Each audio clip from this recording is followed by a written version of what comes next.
मंगलाचरण करेंगे। ओम नमः सिद्धेभ्याय जय श्री ओम नमः सिद्धेभ्याय जय श्री ओम नमः सिद्धेभ्याय।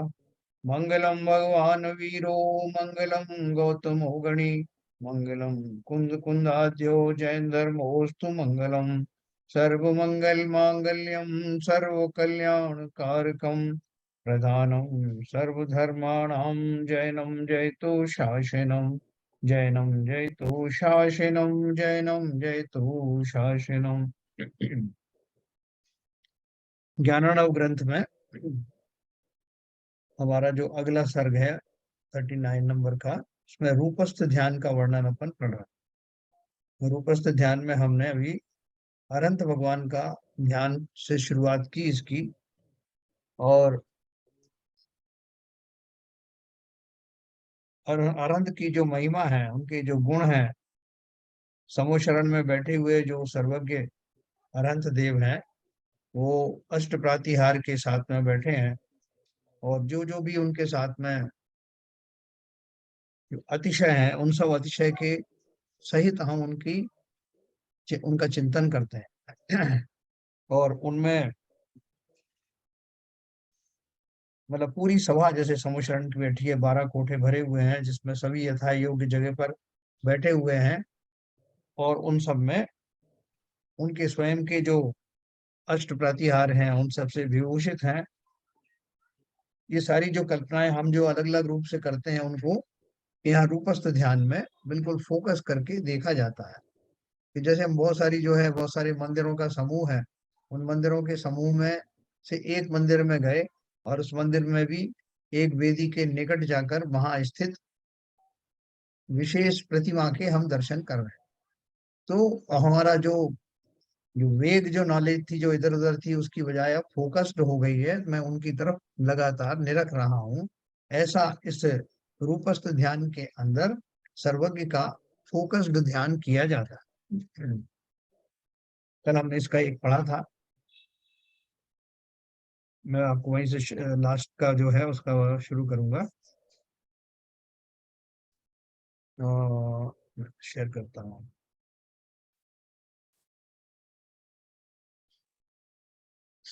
देखिए अपन ने ये सब पढ़ा था लास्ट में। तथा शाद्वाद रूप वज्र से खंडे हैं अन्य मत रूपी पर्वत जिन्होंने ऐसे। तथा ज्ञान रूप अमृतमय जल के प्रवाहों से पवित्र स्वरूप किया है तीन जगत जिन्होंने ऐसे। इनको आदि लेकर, मतलब इन गुणों को आदि लेकर शुरुआत करके, गणना से अतीत गुण रूप रत्नों के महासमुद्र, देवों के देव स्वयं बुद्ध जिनों के सूर्य ऐसे श्री ऋषभ देव सर्वज्ञ का हे मुनि तू चिंतवन ध्यान कर। मतलब जैसा कल सीवीएन साहब ने बताया और लोगों ने बताया कि ये यहाँ ऋषभ देव तो एक प्रतीक स्वरूप से उनका नाम आया है। कहने का अर्थ है चूंकि वो आदि पुरुष थे, वहां से शुरुआत इस काल की हुई थी, इसलिए उनको ऋषभ देव का नाम पहले उन्होंने आया है।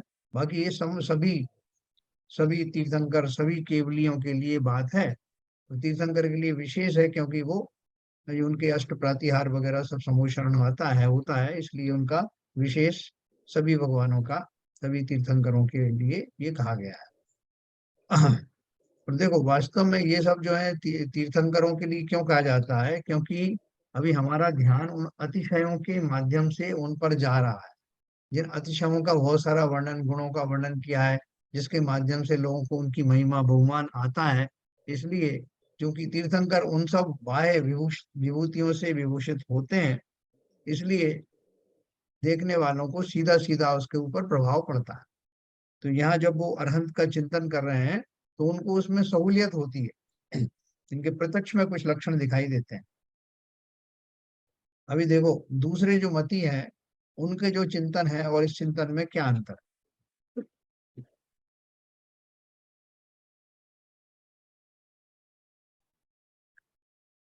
दूसरा वाला है 9 नंबर का। जन्म मृत्यु जरा क्रांतम रागादि विषमूर्छितम सर्वसाधारणैर्दोषैर् अष्टादशाभिरावृतम् अनेक व्यसनोच्छिष्टम संयम ज्ञान विच्युतम संज्ञा मात्रेण केचित् सर्वज्ञं प्रतिपेदिरे इतरोऽपि नरः षडभिः प्रमाणैर्वस्तु संचयम् परिच्छन्नन्मतः केश्चित् सर्वज्ञः सोऽपि नेक्षते।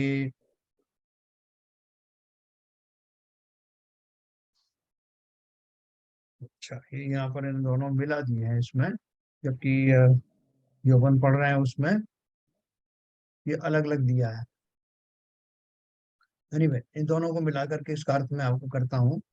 कई अन्य मति जन्म जरा मरण से व्याप्त राग द्वेषादि विष से मूर्छित सर्वसाधारण मनुष्य के समान क्षुधा तृषा आदि 18 दोषों से आच्छादित हैं, तथा अनेक व्यसनों कष्ट आपदाओं सहित संयम और ज्ञान से रहित ऐसे आत्मा को नाम मात्र से सर्वज्ञ मानते हैं।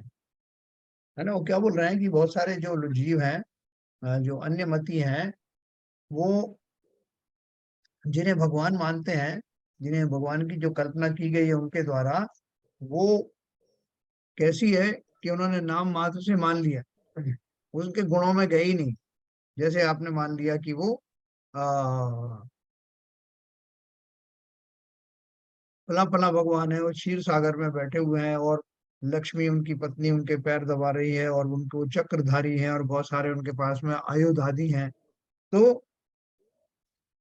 कामादि की सामग्री के साथ रहने वाले, शस्त्र अस्त्रों से अपने आप को सुरक्षित करने वाले, शत्रुओं को दंड देने के लिए निरंतर तैयार रहने वाले, और बिना किसी संयम आदि के ऐसे व्यक्ति या ऐसी व्यक्तित्व को भगवान मानना, तो बोल रहे हैं कि अन्यमति को उनके गुणों से कुछ लेना देना नहीं।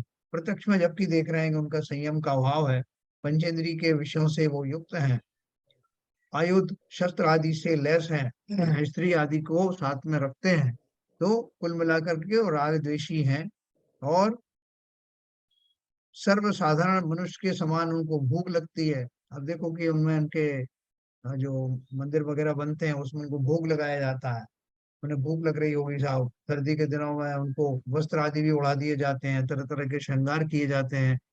तो ये सब जो चीज साधारण मनुष्यों की तरह उनका जो, जिन्हें वो भगवान मानते हैं उनके लिए किया जाता है।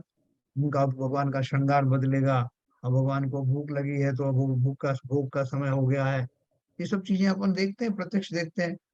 तो और वो जो 18 दोष हैं उन दोषों से आच्छादित हैं, जिन दोषों से हमारे सर्वज्ञ रहित होते हैं, वो उनसे युक्त होते हैं।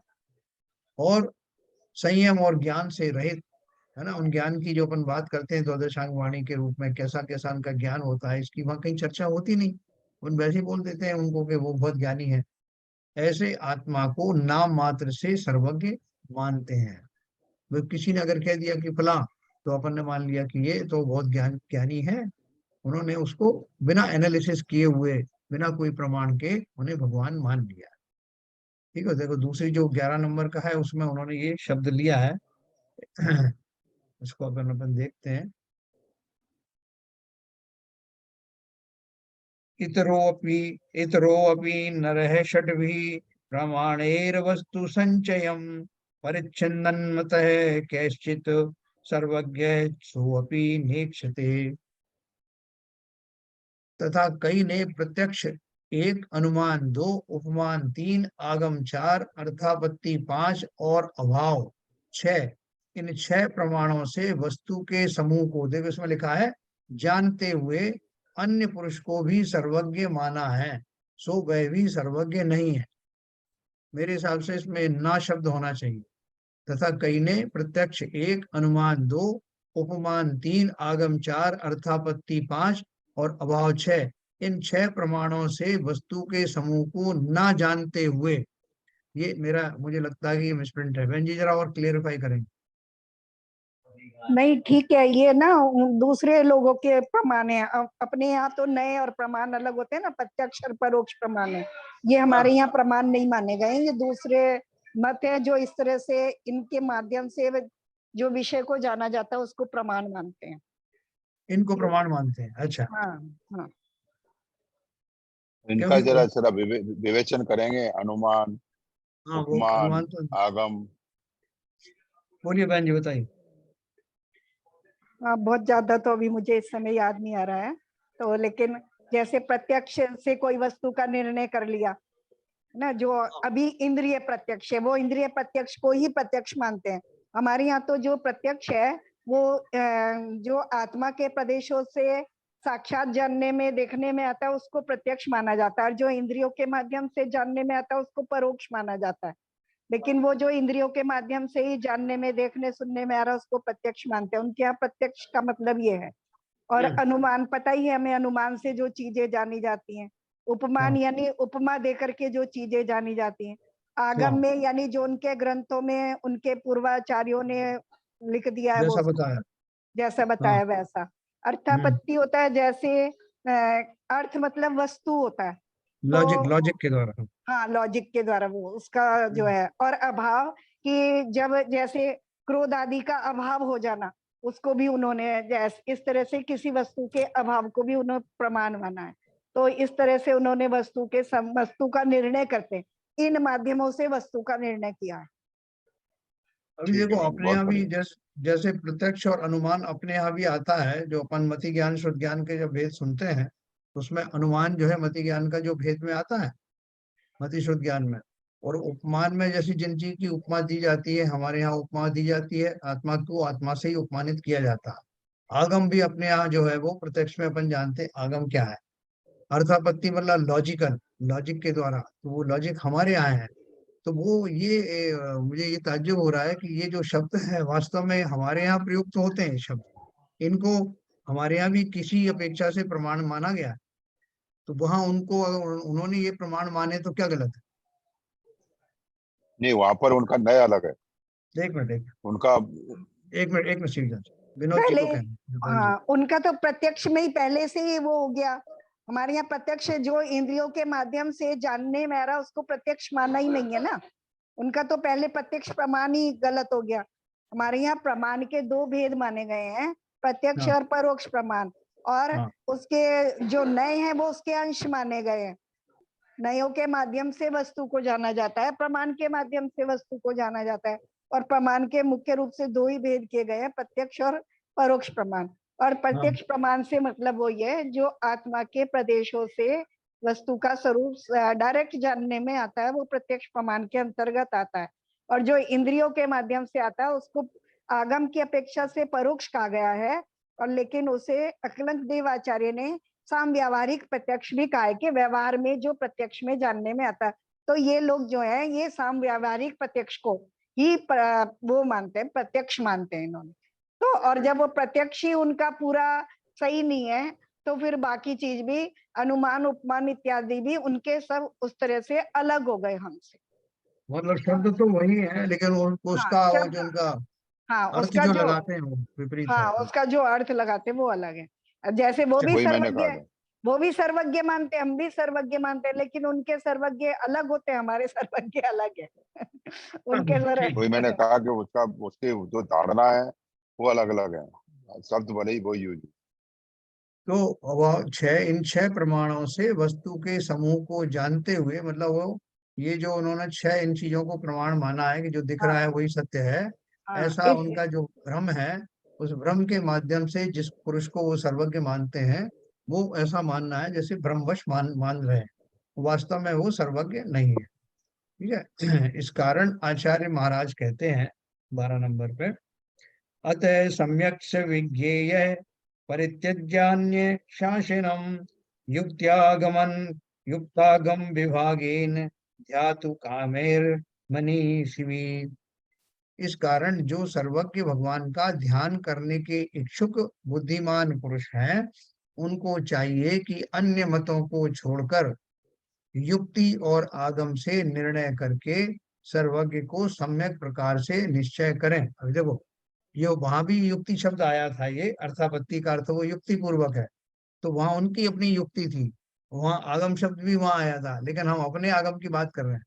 इसलिए लिखा ना, इस कारण जो सर्वज्ञ भगवान का ध्यान करने के इच्छुक बुद्धिमान पुरुष हैं, उनको चाहिए कि अन्य मतों को छोड़कर युक्ति के द्वारा, हमारी युक्ति दूसरी है, लॉजिक, और आगम से, हमारे आगम से निर्णय करके सर्वज्ञ को सम्यक प्रकार से निश्चय करें। अभी जैसे वो कोई बाइबल का जानने वाला है, बाइबल है या अपना कुरान है, तो उनके यहाँ जो पुराना उनकी आसमानी आसमानी किताबें वगैरह जो लिखा है वो उसको आगम मानते हैं, तो उसके हिसाब से वो उसका व्याख्या करते हैं। तो यहाँ हमारा आगम का अर्थ जो है, तो आगम, हमारा जो आगम कौन सा है, हमारे तीसरा नेत्र बताया आगम, तो जो सर्वज्ञ द्वारा रचित है। हमारे यहाँ तो ये कहा जाता है कि जितने भी सर्वज्ञ हुए हैं उनकी वाणी में, जो भी तीर्थंकर हुए हैं उनकी वाणी में एक जैसी ही बात आती है, और वो बात में कहीं कोई डेविएशन होता नहीं। तो हमारा जो आगम है उसका निर्णय करने की बात कर रहे हैं। युक्ति भी वो अपनी युक्ति बताएंगे। जैसे किसी ने बोला कि जो पृथ्वी जो है कहाँ कैसे टिकी हुई है, तो उन्होंने बोला कि शेषनाग के ऊपर टिकी हुई है। तो वो उन्होंने अपना एक लॉजिक लगाया कि कोई भी चीज किसी ना किसी के ऊपर टिकी रहेगी। फिर हम अपनी युक्ति से लगाते हैं कि भाई शेषनाग किस पर टिका हुआ है, तो मालूम पड़ा कि शेषनाग तो किसी पर नहीं टिका हुआ। तो अल्टीमेटली फिर यही बात रह गई कि पृथ्वी अधर में ही है, उसको किसी शेषनाग आदि का सपोर्ट नहीं है। तो ऐसा जो युक्तियां हैं, युक्ति तो वो भी उनकी भी होती है, लेकिन वो युक्तियां फिर ज्यादा देर तक ठहर नहीं पाती। तो नहीं, यहाँ सम्यक पर एक प्रकार शब्द से, और यूज किया है, सम्यक हाँ प्रकार से और यूज किया हुआ है। हाँ, सम्यक प्रकार तो है ही है। सम्यक प्रकार से निश्चय करें, ठीक है। उसके बाद में 13 नंबर देखो, सम्यक प्रकार, जो सम्यक शब्द जो है वो तो अपन लोग ही जानते हैं। उनकी भाषा में तो जो वो जानते हैं उसी को सम्यक मानते हैं। नहीं, अपने सम्यक, लिए जो यहाँ पर निर्देशित किया है, हाँ सम्यक प्रकार मतलब वेद विज्ञान के साथ। हाँ, सम्यक प्रकार जो वस्तु जैसी है वैसी उसकी जान, उसको वैसा ही जानता, बराबर है। 13 नंबर यहाँ इन्होंने ये 13 अलग कर दिया। अच्छा,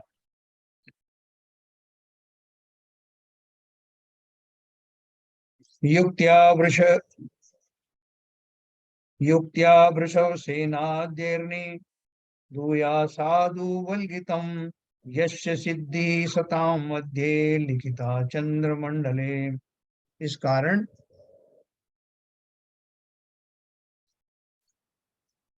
कौन सा नंबर, 13 नंबर। अच्छा, उसमें क्या है, ये 13 नंबर में इन्होंने 12 13 मिला करके किताब में दिया है।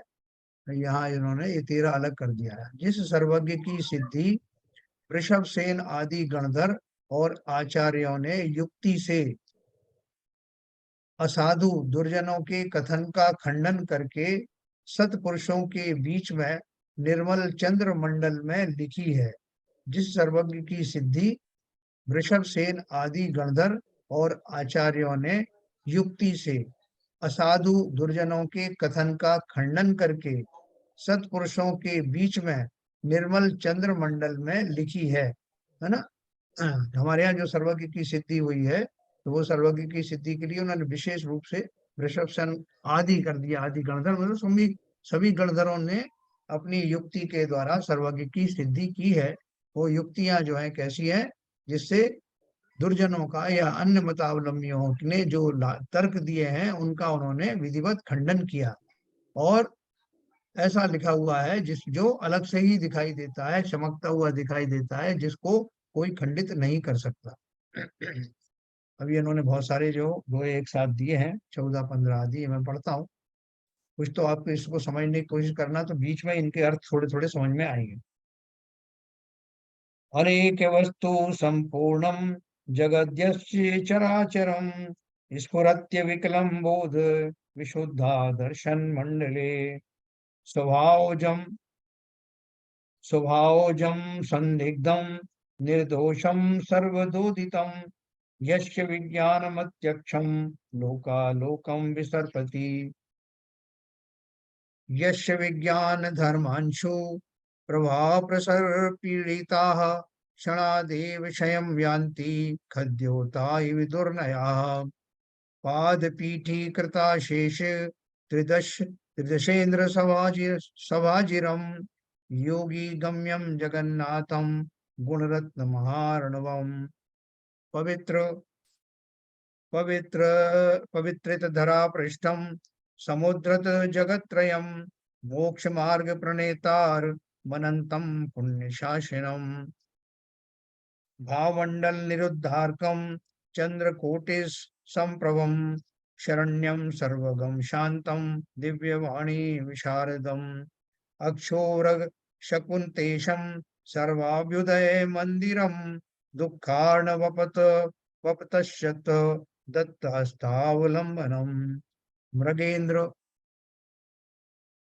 मृगेन्द्रविष्टा मृगेन्द्रविष्टरारूढ़म मारुमातंग घातकम इंदुत्रय यशमुद्दाम छत्र या विराजितम हंसाली पातली लाढ्य चामर ब्रज बीजितम वीत तृष्णम जगन्नाथम वरदम विश्वरूपणम दिव्य पुष्पान काशोकराजितम रागवर्जितम प्रातिहार्य महालक्ष्मी लक्षितम परमेश्वरम नव केवल लब्धि श्री संभवम स्वात्म संभवम तुर्य ध्यान महावन्नौ उत्कर्मेन्धनोत्करम रत्नत्रय सुदाशंद मंदीकृत भौश्रमम वीत संगम जित द्वैतम शिवम शांतम सनातनम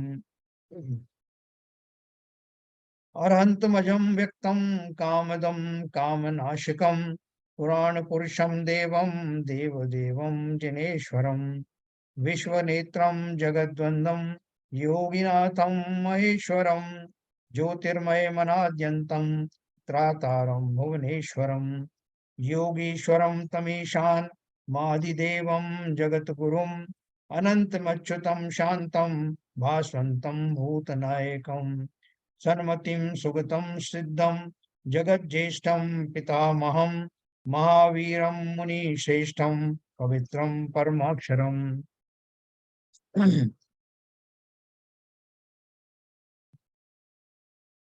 सर्वज्ञं सर्वदं सार्वं वर्धमानं निरामयं नित्यं व्ययं व्यक्तं परिपूर्णं पुरातनम् इत्यादि इत्यादि सान्वयानेक पुण्य नामोपलक्षितम स्मर सर्वगतम देवम वीरम वर्णायकम। आचार्य महाराज कहते हैं 31 दोहे उन्होंने बोले, इनमें से काफी कुछ आपको समझ में आया होगा जो को संस्कृत में पढ़ा जा रहा था। टीका में ऐसा लिखा है, आचार्य महाराज कहते हैं कि हे मुनि, तू आगे लिखे हुए प्रकार से सर्वज्ञ देव का स्मरण कर कि जिस सर्वज्ञ देव के ज्ञान रूप निर्मल दर्पण के मंडल में अनेक वस्तुओं से भरा हुआ चराचर यह जगत प्रकाशमान है तथा जिनका ज्ञान स्वभाव से ही उत्पन्न हुआ है, संशयादिक रहित है, निर्दोष है, सदाकाल उदय रूप है तथा इंद्रियों का उल्लंघन करके प्रवर्तने वाला है और लोकालोक में सर्वत्र विस्तरता है। तो क्या बताया उन्होंने कि कैसे सर्वज्ञ देव को हम माने, सर्वज्ञ देव का कैसे सर्वज्ञ देव का स्मरण करें, जिस सर्वज्ञ देव के ज्ञान रूप निर्मल दर्पण के मंडल में अनेक वस्तुओं से भरा हुआ चराचर यह जगत प्रकाशमान है। उनको जानने की चेष्टा नहीं करनी पड़ती कहाँ क्या हो रहा है। अपन जो दूसरे अन्यमति बोलते हैं ना कि भगवान ने फिर नीचे देखा, अधोलोक में देखा क्या हो रहा है, नीचे जाकर देखा कि संसार में क्या क्या घटित हो रहा है, तब उनको ये दिखाई पड़ा कि वहाँ फला नगर के फलानी जगह पर ये सब हो रहा है। तो यहाँ हमारे जो सर्वज्ञ देव कैसे हैं कि जिनके ज्ञान में स्वतः ही समस्त चराचर समस्त लोकालोक सहज ही में प्रकाशमान दिखाई देता है। उनको कोई विशेष उपक्रम नहीं करना पड़ता देखने के लिए, उनके ज्ञान में झलकता ही रहता है। जैसे दर्पण को अपने सामने लाए गए किसी ऑब्जेक्ट को देखने के लिए कोई परिश्रम नहीं करना पड़ता, उसकी जो स्वच्छता है उस स्वच्छता के फलस्वरूप जो उसके सामने जो ऑब्जेक्ट लाए जाते हैं वो उसमें प्रत्यक्ष दिखाई देते हैं। इसी तरह से हमारे जो सर्वज्ञ हमें जिन्हें सर्वज्ञ हम जिन्हें मानते हैं, उनके ज्ञान की विशेषता ही ऐसी है जिसमें समस्त तीनों लोग अपने आप ही सदा काल प्रकाशित रहते हैं। मेरा एक क्वेश्चन तथा है यहाँ पे सर। हाँ बोलिए। तो ये जो तीनों लोक का ज्ञान हमारे अनंत देव को रहता है, वो हाँ वो इस हिसाब से है कि जब हमारा सम्मोहन लगता है, तो उनसे कोई भी क्वेश्चन पूछा जाता है तो तीनों लोगों का उनको एक उसमें रहता है, तो वो उसका आंसर आता है, मतलब उसका वो करते रहते हैं। बाकी हाँ जब जब सिद्ध बन जाते हैं, तब तो उनको कोई मतलब ही नहीं है। ना तो जो उनको है, ज्ञान तो है उनको, लेकिन उसका कोई उपयोग नहीं है। ये बात हाँ सही है? क्योंकि हाँ, जब मतलब तक हाँ, देखो एक बात बता, हाँ, उपयोग जो अपन कह रहे हैं ना, अपन अपनी कौन सी भाषा में कह रहे हैं, अपन संसारी भाषा में कह रहे हैं। हाँ, जो अरहंत हैं उनका भी जो ज्ञान केवल ज्ञान वाला होता है वो भी निरपेक्ष होता है। उसमें जो कुछ उन्हें दिखाई पड़ रहा है, उनको किसी से राग नहीं, किसी से द्वेष नहीं। और वो जो उनकी दिव्य ध्वनि में जो निकल रहा है, वो ऐसा नहीं कि वो उसको देख देख करके बता रहे हैं, हाँ, है ना, ऐसा नहीं है। वो तो उनकी वाणी से वो नैसर्गिक रूप से ही निकल रहा है। उन्हें किसी को देख, जैसे अपन आगम पढ़ रहे हैं, ये किताब पढ़ रहे हैं और फिर बता रहे हैं कि इसमें क्या लिखा है, ऐसा वहां पे कुछ होता नहीं। वो जो कुछ उनको प्रत्यक्ष दिख रहा है वो अपनी जगह पे दिख रहा है। नहीं, और जो उनकी वाणी में आ रहा है वो स्वतः ही बिना किसी उसके उपक्रम के आता हाँ, नहीं, है। मेरा क्वेश्चन शायद मैं कह नहीं पाया। ये बात हाँ बिल्कुल आपने जो कही बिल्कुल वही है। तो मेरा हाँ कहने का मतलब ये है कि उनके ज्ञान से और इन लोगों के ज्ञान से वैसे भी तुलना नहीं हो सकती, क्योंकि उनका ज्ञान किसी उपयोग के लिए नहीं है। हाँ हाँ, मतलब वो नहीं उनको एक शख्स दिख रहा है, उनको यदि कुछ पूछा गया सम्मोहन में, उसका आंसर स्वतः ही आ जाता है, बताइए आ जाता है। स्वतः ही आ जाता और है। लेकिन दूसरा, उसका आप जैसे सिद्ध बन गए तो फिर तो बिल्कुल ही उसका जरूरत नहीं पड़ती उनको। हाँ देखो एक चीज और है कि जो सर्वज्ञ के बारे में हमारे यहाँ जो प्रचलित है कि वो निज और पर दोनों का है ना, हम्म, उनका दोनों का ज्ञान उनको एक साथ होता है, लेकिन वास्तव में निश्चय से वो स्व को ही जानते हैं।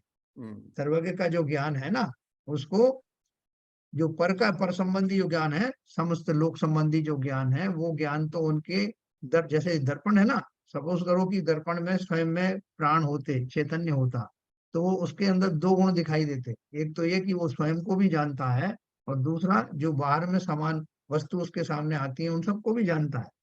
उसी प्रकार से दोनों तरह के सर्वज्ञ, चाहे वो तीर्थंकर ये अरहंत हो या सिद्ध हो, दोनों में विशेष रूप से एक बात जानना कि जो स्वपर प्रकाशक जिन्हें कहा जाता है, स्वपर प्रकाशक का अर्थ क्या है कि बात जो बाहरी वस्तु है उनको तो व्यवहार से जानते हैं, व्यवहार से इसलिए जानते हैं कि वो उनके ज्ञान में झलक रहा है, लेकिन निश्चय से वो स्व को जानते हैं, तन्मय होकर जानते हैं, क्योंकि स्वयं के स्वभाव में वो प्रतिष्ठित हो गए हैं। इसलिए स्वयं का स्वभाव कैसे जान रहे हैं, वो तन्मय होकर के जान रहे हैं। वास्तविक उनका स्वरूप तो वही है जिसके कारण उनको वो अनंत सुख आदि की प्राप्ति हो रही है। और बाहर में जो उनका उनका जो, जैसे अपन वहां जाते हैं ना, समूह शरण में गए तो उनके हवा मंडल में आपको सात सात भाव दिखाई दिए, तो उन्होंने नहीं कहा कि साहब आप संतोष कुमार जी आए, इनके सात भाव दिखाओ। उस सहज में ही उनके आभा मंडल में वो वस्तुएं जीवंत होकर के दिखाई देती। उसी तरह से तीनों लोक की जो भी वस्तुएं हैं उनके ज्ञान में सहज ही में आती, उन्हें उनको कुछ लेना देना नहीं। हम्म, तो वो जानते तो सिर्फ स्वयं को ही है, उसी में मस्त रहते हैं, बाकी सब दिख रही है चीजें तो दिख रही है, हम स्वपर प्रकाशक कहते हैं। और हम सबके जीवन में, क्योंकि हम संसार में चमत्कार को नमस्कार करने वालों में से हैं, इसलिए हमें उनका जो दूसरा वाला जो ज्ञान की महिमा है वो ज्यादा आती है। तीनों लोग को जानते हैं साहब, समस्त पर्यायों से जानते हैं, एक साथ जानते हैं, उसकी महिमा ज्यादा आती है। लेकिन असली महिमा तो किसकी है, जिसके लिए वो सर्वज्ञ बने, जिसके लिए वो सिद्ध बने या अरहंत बने, वो है स्वयं को स्वभाव में लौटाकर फिर उस स्वभाव से बाहर ना आने की उनकी जो क्वालिटी है वो वास्तव में वंदनीय है। बहुत अच्छा, आपने बहुत अच्छा वर्णन किया। थोड़ी मेरी भ्रांति थी, तो वो मतलब मैं यही समझने की कोशिश कर रहा था कि जब तीनों लोगों का एक साथ में वो जानते हैं, तो उसका उपयोगिता क्या है? तो जैसे हाँ आपने समझाया, वो मेरे को थोड़ा अच्छा लगा। हाँ, उसमें उनको वो उपयोग के लिए नहीं आए हैं कि भाई देखो मैं इसलिए, उन्होंने कभी लक्ष्य भी नहीं बनाया था कि मैं जल्दी अरहंत बन जाऊं तो तीनों लोग के बारे में जान जाऊं। वो तो सहज में ही उनके जो ज्ञान की प्रखरता है उसके कारण वो प्रकट होता है, ना उन्होंने कभी इसकी चाहत की और ना बाद में बनने के बाद में उसका उपभोग किया। वो स्वतः होता रहता है, उसमें उन्हें कोई मतलब नहीं। सर एक छोटा सा प्रश्न और है इसकी कंटिन्यूशन। बोलिए सर। ये बात सही है कि जो उनको केवल ज्ञान में तीनों तीनों हेलो। भाव का उनको सब पूरा ज्ञान रहता है, हाँ मगर प्रश्न ये उठता है कि समोचरण में कोई भी जब प्रश्न पूछता है हाँ तो उसकी विवेचना किस सीक्वेंस में होती है, कैसे होती है। ये भी आपने अभी उत्तर दिया कि वो जो भी प्रश्न पूछता है उसका अपने आप जवाब आ जाता है, मगर इसकी सूक्ष्मता क्या है कि वो पर्टिकुलर प्रश्न किस संज्ञान में गया और संज्ञान में आने से उसका कैसे उत्तर आया, इसके बारे में कुछ बता पाएंगे? आपका मतलब है कि वो उसका मैकेनिज्म क्या है? जी कि हाँ, जब जी वो हाँ। किसी ने प्रश्न पूछा, जैसे सैनिक ने 60,000 प्रश्न पूछे थे। हाँ वही मैं बोलने वाला था, सैनिक हाँ राजा हाँ सैनिक ने 60,000 प्रश्न पूछे और हाँ उनका तुरंत उनको जवाब मिला था किस प्रश्न का थे। तो तो देखो उनके जो वो हाँ हाँ, और बोलिए। बोलिए सर, तो वो जो उनके जो बोलिए। प्रश्न होते हैं, जिस संबंधी जो प्रश्न है, आप देखो जिनके मुख से द्वादशांग वाणी जो है निकलती है दिव्य ध्वनि के माध्यम से, जो उनके मुंह से निकलता है वो कितना निकलता है, बोलते हैं कि जो वो अनुभव करते हैं उसका अनंतमा भाग ही उनकी वाणी में आता है, और उसके अनंतमा भाग का ही गणधर अर्थ लगा पाते हैं। उसका अनंतमा भाग ही हम तक पहुंचता है। ये सब आपने पढ़ा होगा शास्त्रों में। तो वो जो अ, जिनके ज्ञान में इस तरह की जो बातें आ रही हैं, उनमें उनको सहज में ही उनकी वाणी में वो सब घटित होता है। जैसे मैं कोई चीज देख रहा हूँ, प्रत्यक्ष देख रहा हूँ, सामने बहुत बड़ा समुद्र फैला हुआ है और उसमें जो है लहरें उठ रही हैं, आसपास का बहुत सारा वातावरण है। अब सहज में ही मेरे अंदर में भाव आते हैं और मैं उनका वर्णन करना शुरू कर देता हूँ कि देखो कितना बढ़िया समुद्र है, कितने अच्छी लहरें उठ रही हैं। वहां मुझे कुछ लॉजिक लगाने की जरूरत नहीं, सहज में मुझे जो कुछ आ रहा है वो कुछ प्रकट होता है। ठीक है, उसका कोई विशेष लॉजिक लॉजिक की उसमें जरूरत है ही नहीं, क्योंकि जो वस्तु जैसी है वैसी उनके कहने में, उनकी अतिशय ज्ञान अतिशय के कारण वैसी ही वस्तु कहने में आती। उसमें कोई उन्हें विशेष लॉजिक लगाने की जरूरत नहीं पड़ती। जो भी प्रश्न पूछा उस प्रश्न का उत्तर सहज में ही आता। अच्छा, इसमें जो प्रश्न पूछते हैं उनकी पात्रता रहती है, उसमें भी रहता होगा मेरे ख्याल में मैकेनिज्म, ऐसा तो है नहीं है कि हर कोई पूछ पाएगा, क्योंकि उसकी भी पात्रता रहती होगी जो प्रश्न करना है, जिसको करना है। हाँ देखो, ये जो महापुरुष आदि होते हैं, जैसे राजा सैनिक थे तो राजा तो थे ही थे, उसके साथ साथ उनकी विशेष पात्रता थी, क्योंकि वो जो तीर्थंकर बनने की योग्य हैं, भव्य तो थे ही खैर। तो वो सब जो है, जो विशेष प्रश्न जब उनके दिव्यध्वनि कीर्ति उसमें आता ना, कि जो 3 समय में जो उनकी जितने समय जो दिव्यध्वनि कीर्ति है, उसके अलावा जब कोई विशेष महापुरुष, कोई चक्रवर्ती आदि, कोई शलाका पुरुष आकर के कोई प्रश्न करता है, तो इन जो रेगुलर टाइम है उनके अलावा भी उनकी जिन वाणी खिलती है और उसमें वो प्रश्न का उत्तर आता है। वो सहज में ही आता है, उसमें उनको कोई लॉजिक लगाने की जरूरत नहीं होती, ना उनको ये कहना सोचना पड़ता है कि इस प्रश्न का उत्तर मैं कैसे शुरू करूं, ये इस सीक्वेंस में करूं, उस सीक्वेंस में करूं, ऐसा कुछ नहीं। और उनकी जो ध्वनि होती है वो ओंकारमय होती ध्वनि, जो डायरेक्टली तो वो उनके मुंह से कोई शब्द अक्षर निकलते नहीं, लेकिन उनका गणधर आदि उसका अर्थ लगा करके बताते हैं। तो इसलिए उसमें कोई लॉजिक, जैसे हम लोग लगाते हैं लॉजिक के, आपने 2 प्रश्न पूछे उसमें पहले का उत्तर ये है और फिर मैं एक पर्टिकुलर सीक्वेंस में शुरू करूंगा, तो वहाँ वो सीक्वेंस किसी को समझ में आई, किसी को नहीं आई, किसी को बीच में आया, किसी को गलत समझ में आया। वहाँ ऐसा नहीं होता। उस वाणी में आई हुई समस्त वर्णन समस्त संशयों को दूर करने में समर्थ होती। बहुत बढ़िया, बहुत बढ़िया। ठीक है सर, कुछ और रह गया हो तो बताएं।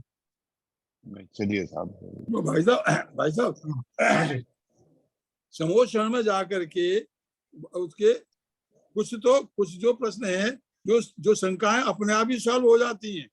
हाँ हाँ तो अब उनका जैसे समाधान लेने गए आप, कोई प्रश्न दिमाग में लेके, और समोचरण हाँ, में जाते ही अपने आप उनके हल मिल जाते हैं। और बिल्कुल कई बहुत सी गणधर जो है जो उनका विवेचना करते हैं, तब उनमें हल मिल जाती है। तो सही ये कहा आपने। ऐसा नहीं है कि जैसे हम जैसे क्लास में खड़े होकर कोई क्वेश्चन पूछ रहे हैं और भगवान जवाब दे रहे हैं, ऐसा नहीं होता। हाँ नहीं बाबूजी, आपकी बात सही है, मगर स्थूल बात यह है कि राजा चाणक्य ने 60,000 प्रश्न पूछे, ये अपने आगम में लिखा हुआ है, और हाँ उनका वापस समोचरण में निराकरण हुआ। वो तो उसका अगर उसका एक मिनट अगर राजा क्षणिक के दिमाग में 60,000 प्रश्न थे, तो जाते ही अपने आप सुलझ गए, तो ना उनके पूछने का प्रश्न उठता है, ना उनके जवाब आने का प्रश्न उठता है, फिर आगम में नहीं उनकी चर्चा नहीं होती। नहीं सर बताऊं, असल में क्या है, जो वो जो 60,000 प्रश्न लेके गए थे, उनके उनके जिज्ञासाएं थी उनकी, और वो जिज्ञासा अपने आप भगवान को पता लगी, अपने आप ही जो सर्वज्ञ है, वो जानते हैं, उन्हें प्रत्यक्ष दिखाई दे रहा है, ये आया है कि ये इसे क्या दिमाग में लेके आया है, इसमें उन्हें दिखाई दे रहा है, तो इसलिए उनको पूछने की जरूरत ही नहीं पड़ती है। देखो ऐसा ऐसा है और जो जो कि जो वाणी खिड़ती है, वो ऑटोमेटिकली वो गणधर जो है उसे ले लेते हैं। मेरे हिसाब से तो ऐसे ही होता है। देखिए कुछ जो है, कुछ चीजों के बारे में तो जो कहा जाता है कि ये सबकी महिमा है किसी तपस्वी को देख करके, और उन बहुत सारे लोगों के उनके पुण्य के प्रताप से हमारी बहुत सारी शंकाएं दूर हो जाती हैं। जैसे महावीर स्वामी के बारे में कहा गया, जब वो तो तीर्थंकर बने भी नहीं थे, मतलब वो अभी उनको जो तप आदि किया नहीं था, उस समय में ही कोई मुनि उनके पास गए और उन्होंने उनके कुछ शंकाएं लेकर पूछना चाहा, तो उनकी शंकाएं स्वयं ही सॉल्व हो गई उनके प्रभाव से। तो उन्होंने इसलिए उनका नाम सन्मति रखा, है ना। ये अपने प्रसिद्ध कथाएं हैं। तो एक तो वो हुआ किसी के प्रभाव के सामने आकर के बहुत सारी प्रॉब्लम सॉल्व हो जाती हैं ऑटोमेटिकली उसके पुण्य के प्रताप से। ये तो बात एक तरफ है। दूसरी बात ये है कि वो जो 60,000 प्रश्न उन्होंने पूछे, राजा सैनिक ने ही नहीं, उनके और दूसरे तीर्थंकरों के सामने भी बहुत सारे ऐसे महापुरुषों ने प्रश्न पूछे, जिनके माध्यम यस, से वो पूरा जिनवाणी का आगम का ज्ञान बिल्कुल लॉजिकल आया, जिसे कि फिर पुस्तकाबद्ध भी किया जा सकता है। पहले तो पुस्तकों में नहीं होता था, लेकिन वो सिस्टमेटिक ज्ञान जो आज प्रचलित है और उस समय भी रहा द्वादशांग वाणी के माध्यम से, वो सब उन प्रश्नों के माध्यम से ही वो द्वादशांग वाणी को कंपाइलेशन किया गया है। हाँ, समझे ना। वो प्रश्न तो एक निमित्त मात्र थे, लेकिन वो प्रश्न कैसे थे जिनके माध्यम से पूरी जिनवाणी का निरूपण, सभी वस्तु व्यवस्था का निरूपण किया जा सके। ऐसे वो 60,000 प्रश्नों के माध्यम से समस्त जिनवाणी प्रकाशमान हुई। हाँ सही सही सही है। ऐसा ये बात बहुत इम्पोर्टेंट है सर यहाँ। तो हाँ वो प्रश्न पूछना एक निमित्त मात्र था, ये भी बात आपकी हाँ, सही है। और उसके माध्यम से हमारी जो द्वादशांग वाणी के द्वारा जो हमारी जिनवाणी की रचना हुई है, जो हाँ, हमारा शास्त्र की रचना हुई है, वो एक प्रश्नों को उत्तर के रूप में ही अवतरित हुई है। बिल्कुल बिल्कुल बिल्कुल। तो ये तो ये ये स्पेसिफिक है। जैसे आप आचार्य श्री के पास जाओ, कोई शंका लेके जाओ, हाँ अपने आप ही शंका उनके सामने पहुंचने से दूर हो जाती है। कभी हाँ, कभी क्या है, आप सब वो शंका या प्रश्न पूछते हैं, तो उसका उसका स्पेसिफिक उत्तर भी मिलता है। ये दोनों चीज अलग अलग है, दोनों दोनों चीज चीज अलग अलग है। बिल्कुल बिल्कुल। सभी सभी प्रश्नों के जो है अगर समाधान ऐसे हो जाते तो वहां प्रश्न पूछने का विकल्प आता ही नहीं। लेकिन सभी के सभी प्रश्नों में ऐसा नहीं होता, कुछ शंकाएं अपने आप समाप्त हो जाती हैं। अभी देखो जो अपने ये बहुत सारे केवल ज्ञानी हैं जो वहाँ समूह शरण में, जो उनके वो एक रिद्धि भी होती है ना, तो रिद्धि के द्वारा वो उनका शरीर जो है वहां जाता है, जो आरक शरीर होता है वो पुतला जाता है, और हाँ, वह केवल ज्ञानी के पास जाकर के वो शंका अपना समाधान करके आ जाता शंका निवारण करके आता है, है शंका निवारण करके आता है। है ना। तो वो सारी सारी व्यवस्थाएं हैं यहाँ। तो शंका जो समाधान होना, प्रश्नों के माध्यम से आना।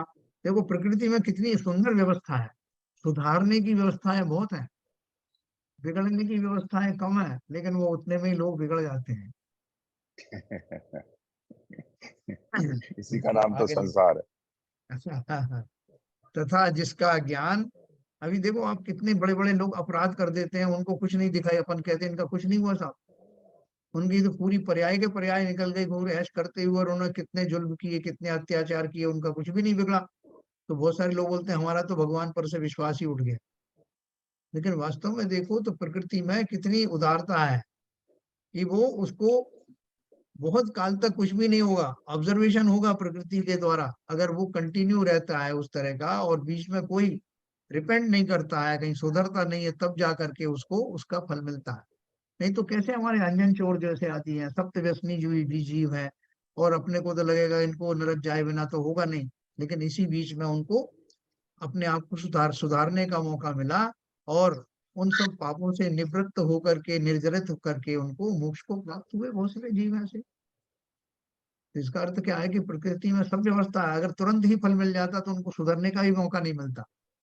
अपन कहते साहब अभी जिसने किया तुरंत उसको फल मिले, तो फिर उसको चिंतन करने का, सुधरने का कहाँ मौका मिलता। तो देखो अपन आगे चलें। तथा जिसका ज्ञान स्वभाव से ही उत्पन्न हुआ है, किनका ज्ञान, जो अभी अपन बात कर रहे थे, सर्वज्ञ को स्वभाव से उत्पन्न हुआ है। उनका ज्ञान किसी ने रोका नहीं था, कि पहले था सही ही नहीं, बात। बाहर से लेके आए, बाहर से नहीं आया, वो तो था ही, लेकिन किन्हीं कारणों से वो उजागर नहीं हो रहा था। तो स्वभाव से ही उत्पन्न हुआ है, संशयादिक रहित है, निर्दोष है, सदा काल उदय रूप है, तथा इंद्रियों का, देखो ना, सदा काल उदय रूप है। वहां वो ये नहीं है कि कोई आएगा प्रश्न पूछेगा तभी उनको ज्ञान होगा, तब वो अपना ध्यान लगाएंगे तब बताएंगे। सदा काल उदय रूप है, तथा इंद्रियों का उल्लंघन करके प्रवर्तने वाला है ना। मतलब इंद्रियों की जो है उनको आवश्यकता नहीं कि कोई इंद्रियां हो तो उनको उसके माध्यम से जाने, इंद्रियातीत उनका ज्ञान है, और लोकालोक में सर्वत्र विस्तरता है। पूरे समस्त लोक के बारे में उनका ज्ञान समस्त ज्ञेयों तक पहुंचता है। तथा खद्योत यानी जुगनू के समान, जिसके विज्ञान रूप सूर्य की प्रभा से पीड़ित हुए दुर्नय एकांत पक्ष क्षण मात्र में नष्ट हो जाते हैं। यानी जब उनका जो दिव्य ध्वनि आदि खिड़ती है, तो उसमें उनके शब्द मात्र से समस्त तरह के जो जितने भी उसके एंगल होते हैं, वो सारे एंगल एक साथ आ जाते हैं। तो उसमें कहीं कोई भ्रम नहीं रहता। अपन तो अभी व्यवहार में कहते हैं साहब ये मैंने व्यवहार नए से बात कही है, ये निश्चय नए से बात कही है, एकांत, या कोई निश्चय एकांत को व्यवहार को ही निश्चय मानने लगे, या निश्चय को ही सब कुछ मानने लगे। ऐसा उनकी वाणी में नहीं होता, वहाँ एकदम क्लियर कट आता है, जिसमें किसी को किसी तरह का भ्रम नहीं रहता।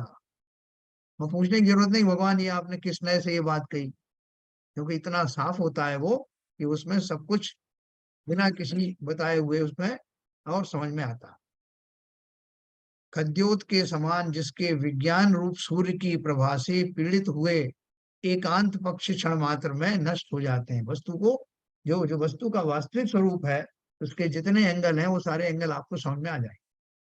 तथा जिसने समस्त इंद्रों की सभा के स्थान को सिंहासन रूप किया है, तथा योगी गणों से गम्य है, जगत का नाथ है, गुण रूपी रत्नों का महान समूह है। क्या लिखा, तथा जिसने समस्त इंद्रों की सभा के स्थान को सिंहासन रूप किया है, तथा योगी गणों से गम्य है, जगत का नाथ है, मतलब उन्होंने गुण रूपी रत्नों का महान समूह है। बताओ इसका अर्थ कोई बताइए सब लोग। जिसने समस्त इंद्रों की सभा के स्थान को सिंहासन रूप किया है, तथा योगी गणों से गम्य है, जगत का नाथ है। योगी गणों से गम्य तो आप समझ में आया होगा कि जो योगी गण जिनको भली प्रकार से अपने ज्ञान में उनको उनका चिंतन कर पाते हैं, गुण रूपी रत्नों का महान समूह है। किसके बारे में बात चल रही है, अनंत के बारे में अनंत चल के रही बारे है में। ना, उनकी महिमा है।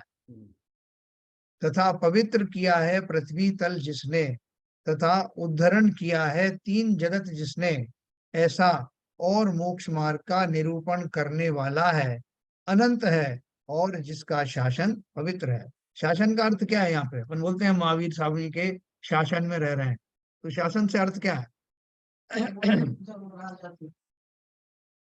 हाँ? उनके राज में हम रह रहे हैं ऐसा कहते हैं। जिस जो तीर्थंकर होते हैं, जब हाँ तक दूसरे तीर्थंकर नहीं होते तब तक उन तीर्थंकर का शासन चलता है। हाँ, यह शासन का अर्थ क्या है, वो रूल करते हैं हमारे ऊपर।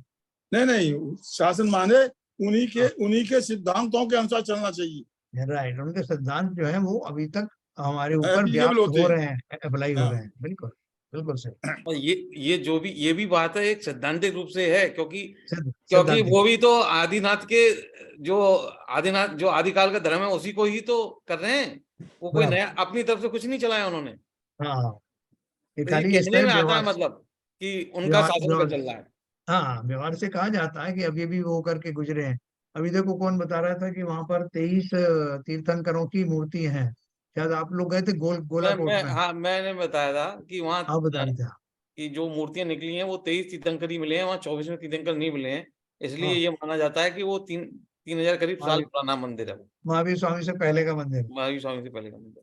है ना। तो वो क्या है कि ये सब व्यवहार में बताया जाता है, और वो व्यवहार रूप से ही कि महावीर स्वामी मतलब अभी अभी महावीर स्वामी का वो निर्माण हुआ है, और उसके बाद अभी कोई नया तीर्थंकर नहीं हुआ, इसलिए महावीर स्वामी का तब तक वृक्ष चलता रहता है। शासन का अर्थ ये है कि उनका जो प्रभाव है, उनकी जो बातें कही गई हैं, उनसे जो जुड़ी हुई जो घटनाएं वो सब जीवंत हैं। तथा जिसने भामंडल से सूर्य को आच्छादित किया है, कोटि चंद्रमा के समान प्रभा का धारक है। का भामंडल से जो प्रकाश निकलता है वो कैसा निकलता है? बोले सूर्य के से भी ज्यादा प्रताप जिसका है, लेकिन सूर्य जैसा आतप वाला नहीं है। उसकी ज्योति तो ज्यादा है, लेकिन उसके गर्मी ऐसी नहीं है कि अपन जैसे सूरज से परेशान हो जाते। तो भामंडल से सूर्य को आच्छादित किया है, कोटि चंद्रमा के समान प्रभा का धारक है। देखो, सूर्य और चंद्र दोनों की जो प्रभाएं जिस भी जाति की हैं, उन सबसे विलक्षण जाति की प्रभा उनकी है।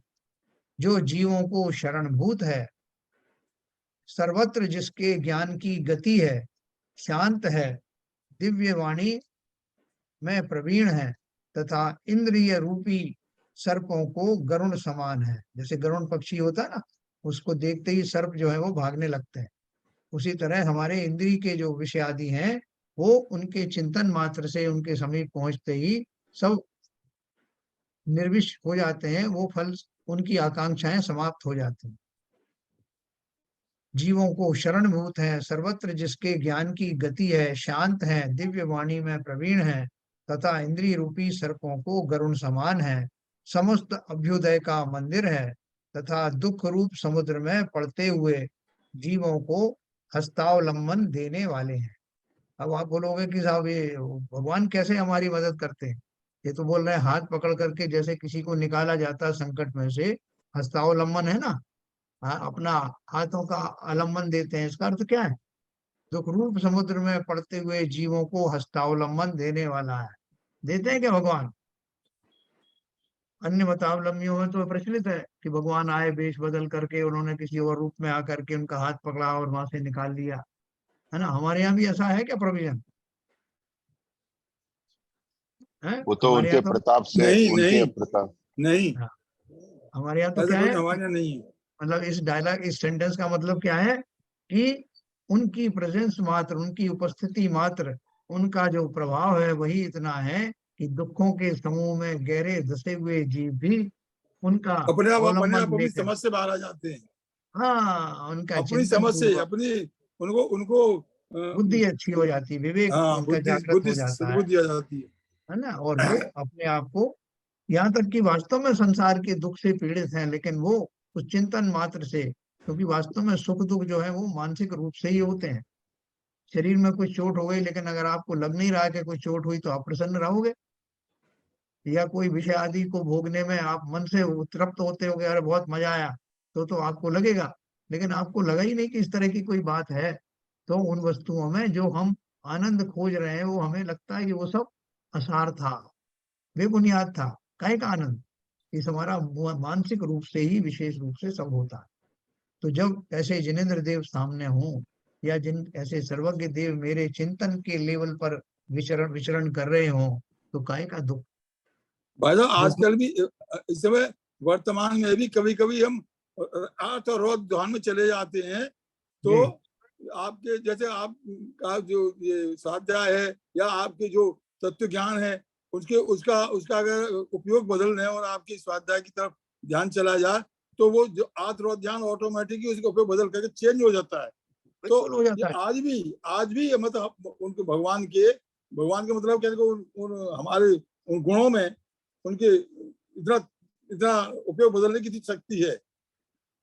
बिल्कुल बिल्कुल, आप एक पल में आप संकट में हो, किसी ने आपको जो है सहारा दिया, आपको बताया कि भैया किस चीज के लिए रो रहे हो, इस हाँ, शरीर के लिए मरे जा रहे हो, ये तो यही छूट जाने वाला है। और आपको समझ में आई बात, या बिल्कुल सही है। कई बार ऐसा हुआ है, कई बार हुआ है। जिस धन आत्म के ध्यान लिए कई बार झगड़े, समाप्त हुए इस तरीके से। जिस दिन के लिए हम मरे जा रहे हैं, जिस मान कषाय के लिए हम बड़े परेशान हैं, इसने मुझसे ऐसा कह दिया और मैं इतना बड़ा आदमी मेरे से ऐसी बात कह दी, फिर किसी ने समझाएगा काय का मान है? सिकंदर जैसे नहीं रहे, रावण जैसे नहीं रहे, कोई रहा क्या इस जगत में? किसका मान कषाय? इस शरीर का जो यही छूट जाने वाला है। तो जब लॉजिकली हमें बात समझ में आती है और हम भी उस बात को बैकग्राउंड में जानते हैं, तुरंत हमारा भ्रम टूट जाता है, तो तुरंत हम विनयवान हो जाते हैं। और वही तो वास्तव में सुख की एक लेवल है। हमारा जो दुखी होने का इसलिए था कि अभी तक मैं उन कषायों से पीड़ित था। जैसे ही उन कषायों से उबरा, किसी के सानिध्य में, किसी के चिंतन से मेरा सुख प्रारंभ हो गया। तो यहाँ वही कह रहे हैं कि आपका क्या है, दुख रूप समुद्र में पड़ते हुए जीवों को हस्तावलंबन देने वाला। आपने जो फिलॉसफी दी, जो दर्शन दिया, उन दर्शन के कारण से मेरा सारे कष्ट दूर हो गए। तो देखो ये अपना कल अपन इसको और पढ़ेंगे। ये बहुत सारा जो चिंतन है, इतना चिंतन पढ़ने से क्या है कि उसमें से कुछ भी अगर आपके पास में रहा, बना रहा, तो उतने मात्र से हमारे बहुत सारे कष्ट दूर हो जाते हैं। जैसे मैंने भाई आपसे साहब कहा से एक कि बार रिपीट करना पड़ेगा। बिल्कुल करेंगे, बिल्कुल बहुत बढ़िया चीज है ये। आपके मस्तिष्क में जितना भी अगर 1% भी रह गया ये, तो कहीं ना कहीं उसमें से 1% भी याद आ गया, हाँ, तो रिपीट करना हमारा पड़ेगा। बहुत बढ़िया हो जाएगा। रिपीट करेंगे अपन इसको, है ना। ये काफी लंबा चौड़ा है देखो, क्योंकि बहुत सारे दोहे जो मैंने पढ़े थे 31 तक, उन सब का ये एक साथ जो है इसका ये अर्थ है। तो बहुत सुंदर है। सर्वज्ञ के बारे में जो कुछ हम जानते हैं और जो नहीं भी जानते, वो सब कुछ यहाँ समराइज किया गया है। ठीक है टोटल सर। 18 दोहे हैं। है टोटल 18 दोहे हैं एक साथ। 18 31 है। 13 से शुरू हुए थे साहब, 31 तक 18 दोहे हो गए। हाँ 14 से तो शुरू ये हुआ, 14 से 31, 18 दोहे हो गए। बिल्कुल बिल्कुल बिल्कुल, है ना। फिर वो आगे भी उन्होंने दिया कि इस तरह का जब आपको पूरा उनके बारे में अंडरस्टैंडिंग हो गई, तो अब ऐसे सर्वज्ञ देव का चिंतन करना, ऐसे देव का अब चिंतन कर पाना, वो उस ध्यान को ही रूपा रूपस्थ ध्यान कहते हैं, है ना। जैसे रूप के स्वरूप बताया, उस स्वरूप का ध्यान करना, वो हमारा रूपस्थ ध्यान में आएगा।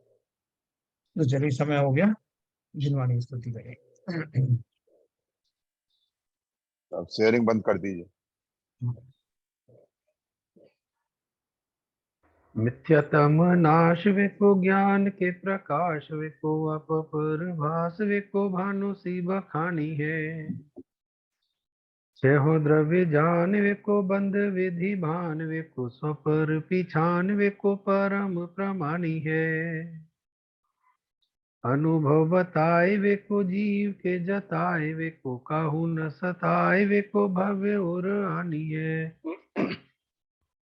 जहाँ तहाँ तार विको पार के उतार विको सुख विस्तार विको यही जिन वाणी है। हे जिन वाणी भारती कोय जपू दिन रैन, जो तेरी शरण गए सो पावे सुख चैन। या वाणी के ज्ञान से सूझे लोकालोक, सो वाणी मस्तक धरो सदा देते हैं धो, सदा देते हैं धो। जिनवाणी माता की जय। जय नमो कर्म।